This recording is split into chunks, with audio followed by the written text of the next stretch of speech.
Know her. We all love her. We know she's going to fire us up and inspire us, as she always does. Please help me welcome Rabbi Rachel Short.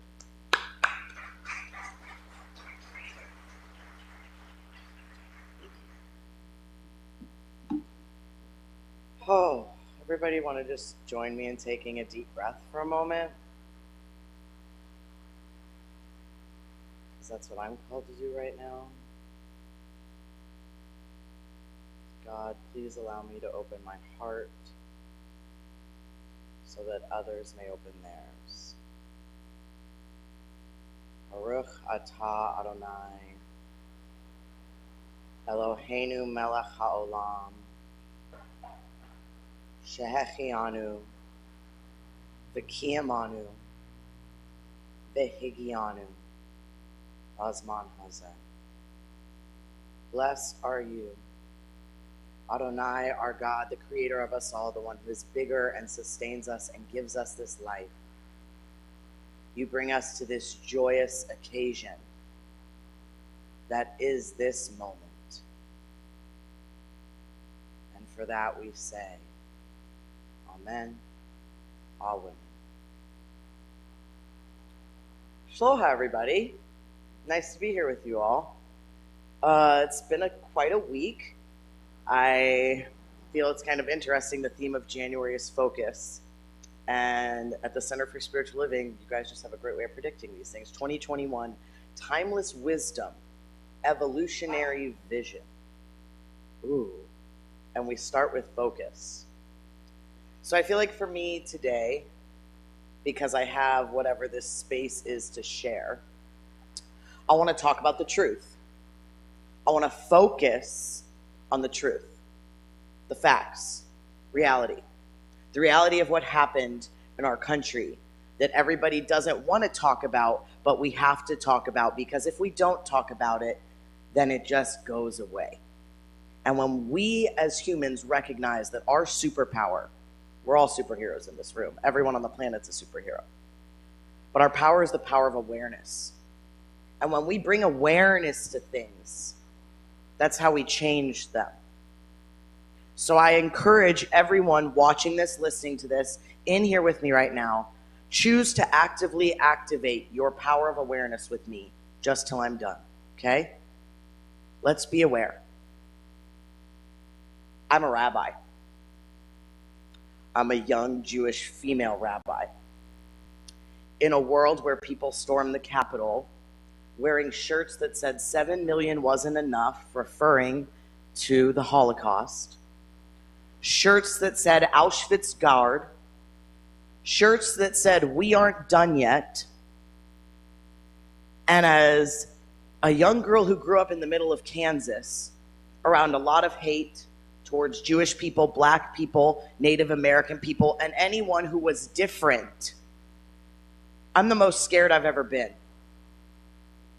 No one knows what it's like to be a child and to have a place in both your homes where you would hide if Nazis came. And that you've planned out in your mind what you're going to do if you ever have to hide in an attic for a long period of time like Anne Frank did. That's real. Those are facts. There's a lot of scared children in our world right now. I have one. Who are watching as we set an example of how we are going to respond to what is happening in our world and the hate and the way it's been exposed. And we all sit here behind our masks and I cry listening to Moses sing about the times we used to smile, as I sit there going, what on earth is going on? And my job, my role, whatever it is, I'm a conduit. I hold space for God to flow through. Wasn't something I planned to do. The story of me becoming a rabbi is a crazy one. I was really cool just being a yoga teacher and a Reiki master and a holistic healer, and the whole rabbi thing and openly being Jewish wasn't something I really wanted to do. I'm not going to lie, guys. I'm the only rabbi on a small island. The only female rabbi who's young, who's very out there in the public. It would be very easy to choose fear. Last year, before I led my Hanukkah service, a few hours before, a rabbi was murdered in his home. The anti-Semitism, the hate against people who are different, that we see rising in our culture and our climate today is not something that we can ignore. We can't sit behind our phones and our computers and our Zoom classes and pretend that this isn't real. Because it's real. Hitler rose to power and was elected under a democracy. Everybody forgets that he had a very large, loyal following, and we want to forget that the U.S. didn't get involved until it had to, for its own special interests. We have kids in camps still to this moment in this country. I'm sorry if everybody's uncomfortable, but we need to get uncomfortable. The earth is uncomfortable. God is uncomfortable. And the way that God is communicating, I don't know what more we can do. My friend called me a lawyer of the Lord the other day as I was talking about the 10 Commandments. Because the way I view the 10 Commandments is, think about it. We all just started school, right? Coming back from winter break. The teacher comes in the first day. Preschool, kindergarten, first grade. There's 10 rules I need you to follow. And everything in this classroom will go well. Don't use your hands. Don't talk when other people are talking. Very simple things that we all as adults in this room would be like, oh, children can do this, right? Yet we look around our world and God gave us 10 rules. And they're not being followed at all. And then we wonder why the world is in the condition that it's in. And I look and I see history repeating itself. I step out of my body and come from an outer perspective. I don't know if it's past life stuff. I don't know if it's in my genes or my DNA. I don't know if it's having family that passed in the Holocaust or having friends that survived the Holocaust. Saying this is the exact same thing, and at what point do we not talk about it? Hitler started with the media, our children, very small things. Making you feel different, propaganda in a different way. If you go to a Holocaust museum anywhere in the world, they walk you through how Hitler rose to power. Any person in this room who were to walk through Yad Vashem or a Holocaust museum would be like, oh my God, what? This is literally the exact same thing. We look at the censorship that's happening now on Twitter and all this stuff, that they're taking people like Robert Kennedy, who comes from a bloodline and a family of outspoken people, who was once one of the greatest leaders of our nation, who's being censored. That's what Hitler did. I think about my friend Goldie, who's going to be 99 in a few months, who survived the Holocaust and almost didn't get out alive because she had a book that was banned in her suitcase. And we want to think that blocking things on this is that far off.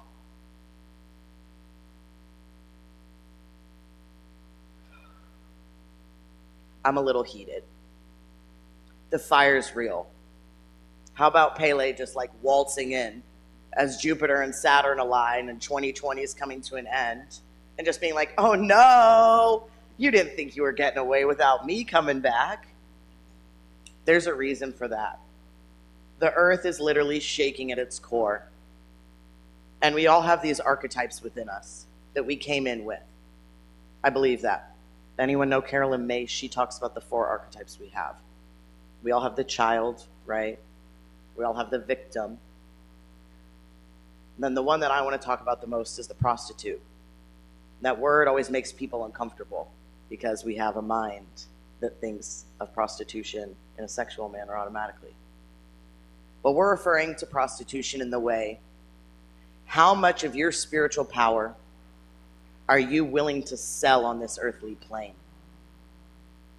How much of yourself as a spiritual being are you willing to sacrifice to conform here in this world that really isn't real? Because I got to tell you, as someone who's there at life, death, and everything in between, we all aren't getting out alive. And it's our memories that last. And when we look back in history, where do we want to be? So timeless wisdom and evolutionary vision. The timeless wisdom to me is the knowing that we have this in our DNA. We have this in our cells. We have this in our genealogy. This knowledge, whatever it is out there floating for us to grasp. And as this darkness comes out, or this evil, or whatever it is you want to call it, the light comes too. We need the night to see the moon and the stars. How else can they shine?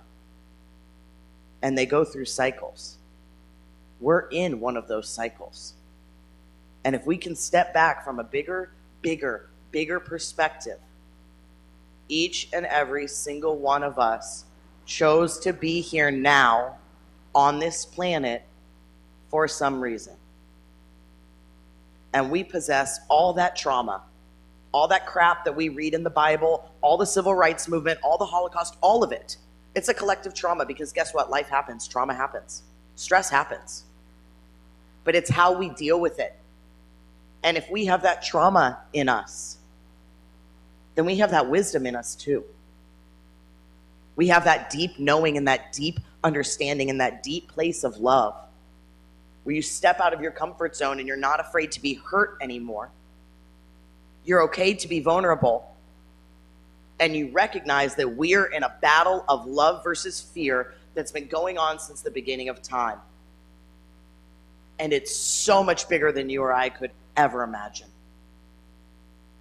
And we are being called to that awareness right now. At every single moment, as we watch what's going on our television sets, as we walk and talk to our friends and our neighbors, am I coming from a place where I choose love or fear? And what am I doing to be the love that this world needs? Because we can't hide from the fear. We can't. I watched as Native Americans protesting the Dakota Access Pipeline were sprayed with water hoses and tear gas. And I watched as police officers stood as the Capitol was stormed. Something's going on, people. It's time we wake up. Like, we are past the point of discomfort. This is uncomfortable. This is growing pains. And spiritual growth from God and healing is not comfortable stuff. Anyone in this room who's ever had a sickness, an illness, an injury, or a wound, it hurts when it heals. Even if you get a cut, the scab itches. It's uncomfortable. You want to pick it off. But it's that. You can't. There's another generation coming. And another one after that, and another one after that, and another one after that. And my ancestors didn't burn in camps. My grandmother didn't march as a suffragette for us to be able to vote, for us to lose our power.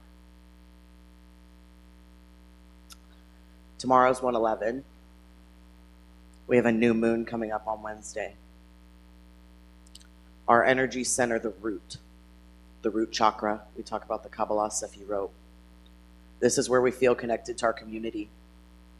This is where we feel connected to one another, to our family, to our tribe.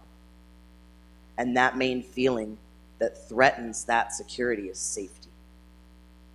The root of any tree, of any child, of anything growing is to feel safe. Every single one of us here right now is safe. The fear is the illusion. The safety is what's real. And what's safe and what has always been safe is love. So activate that superpower. Focus, right? January, the month of focus. We have to focus. We have to recognize that this is what we need.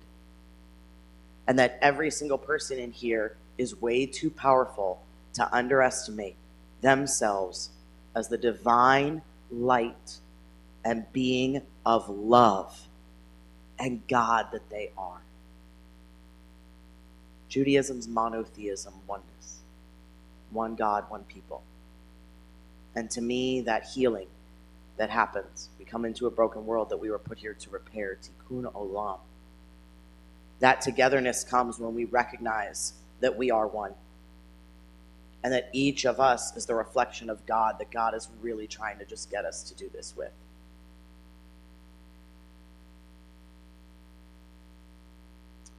So I have a little something for you. I sit by the ocean as the world goes astray, and all I can do is be still and pray. I don't have the answers. I don't know what to say, but I do know we all chose to be here today. Because we're here now, come what may, and this too shall pass. Nothing does stay. What we see happening in our world right now, I can't explain why. I can't explain how. We have too many sheep because they treat us like cows. I look where we are. All I can say is, wow. Where is our connection to Kabbalah and the Tao? So consumed by our devices, the stocks and the Tao. I feel like God is watching, just raising a brow. It seems to me what we need the most is to go back to the days before you could ghost, when we would welcome our neighbors as gracious hosts, be together as one, and to life we toast. It can be easy. We can choose to coast, but we can't ignore the others. They continue to roast. Of their hate, they are proud to brag and boast. And it's all been happening since the beginning of time. Our genes aren't new, yours or mine. The divine doesn't do logic, reason, or rhyme, because it dwells in the place where all is sublime, calling us now to step out of line, to look beyond the surface and see the real crime. Things happen. Life can change on a dime, but one thing is certain, we're going to be fine. God is communicating. Can we see the signs? We were given 10 rules, not 11 or 9, that are meant to guide us to avoid this grime, because everything is sacred, from water to wine. We are connected from Ohia to Pine. Our voice is important, and in you shall chime. We are all sweet and sour, sugar and lime, being called to speak up with no need to mime. Lead from our hearts, not grumble or whine. God calls you to the table. Come sit and dine, because we are what's cooking. The divine is the brine. I wish I could say why God chose me to be here now, to say hineni, to stand up for what is, to help others be free, because it's definitely tough and more guts than glory. But beyond this realm, I really can see that we were put here simply to be. It's really just that, simple and easy, float like a butterfly, sting like a bee. God is begging us to get down on knee and feel this connection that's only found through she, he, beyond all gender and all these things earthly. This connection has no fee. It's the one in your heart that you feel with glee when you watch the sunrise, drinking some tea, when you say something funny, clever, witty. How can we love just a little bit more? How can we hold space without keeping score? How can we welcome our Creator and open the door? How can we rise up off the Capitol floor? The earth is awake, trembling at its core. What more do we need? Seriously, how much more? It's all a distraction, the guts and the gore. Beyond this earth, a spiritual war. These stories are real. They're not fiction or lore, meant to remind you you've been here before. Now we skim what is sacred, seeing it as a bore, blocking ourselves when our hearts can soar. I count my breath in and out for. I will use my voice and I will let my heart roar. My entire being out I will pour, and into my soul I will give you a tour. I will never back down. Take it all, it's yours. We all have the prostitute who's definitely not a whore. In those moments of surrender when we let ourselves feel anything and everything, that's how we heal. Those moments too good to even feel real, when you know your worth, that you're a super big deal. That's the essence of you that no one can steal. But we can't forget those who don't have their next meal. We have to look deeper, the layers we peel, and let it all shine, no need to conceal. Just look at the ocean, that marvelous blue teal, home to life, from turtles to seals. We are the same, except we invented the wheel. We are the ones, the big fish we can reel. I wish I had the answers, but I think it's just that. We're never meant to know why God works like that, why we chose to be human, not a cat or a rat, how the divine can work magic, pull it out of a hat, why we feel better being on a yoga mat, why bugs annoy us, flies and gnats. Everyone perfect, no matter skinny or fat, because we all agreed to it when with our Creator we sat. I do know we are safe.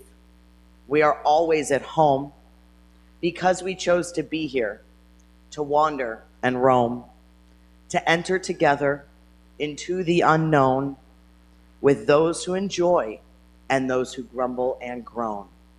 It's up to us if we choose to complain and moan or put our heads in the sand, look down at our phones. You are what's needed. Your skills you can hone. You are that powerful and the cover's been blown. You are the one, there is no clone. God watching upon us with so much more than a drone. Begging us to connect, throw each other a bone. Reminding us we choose the key. We set the tone. The seeds have been planted and they're now being sown. There are signs everywhere that you're being shown. Can you choose to see them? Mahalo shaloha, namaste shalom. Thank you, everyone.